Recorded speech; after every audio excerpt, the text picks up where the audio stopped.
I should also mention that Vinny, because I've talked about the litigation stuff and how he's being sued in Australia. He's got representation now, and it's going to be a big pain in the ass to fight that case in Australia because he waited so long.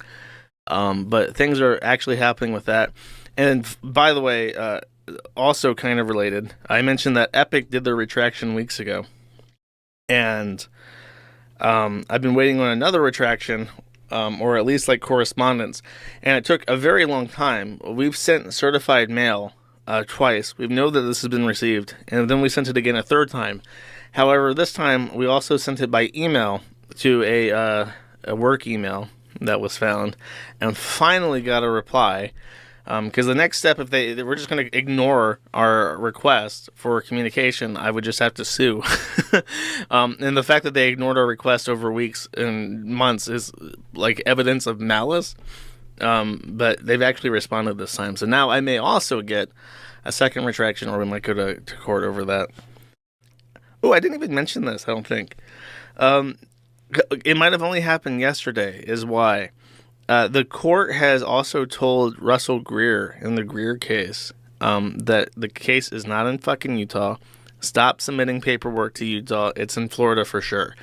So that came through. The dockets are all transferred. It's been explicitly named. You're not in Utah anymore.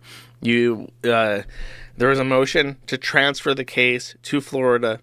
Greer did not oppose it, filed nothing in like weeks and weeks. I think it was like a month and a half is how long that took. And then eventually the court was just like, okay, it's in Florida, I guess, if you're not going to say anything about it.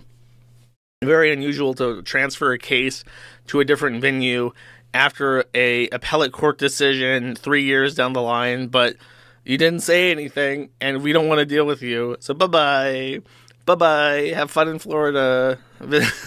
um, he kept filing shit in Utah. I've given it this name, and I've mentioned it several times before, but I've called it the motion to undo the thing that already happened, which is not a real thing. That was finally denied because the Florida court was like, well, he filed this motion to undo the thing that already happened, and I don't know what to do about this, so we're just going to wait. So that was denied, and then they said, okay, you're going to Florida. So now we're in Florida for sure.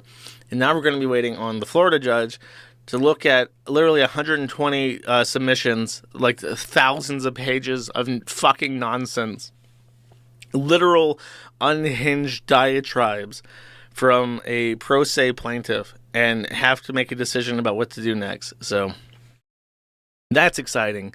That's fun. I can't wait for it.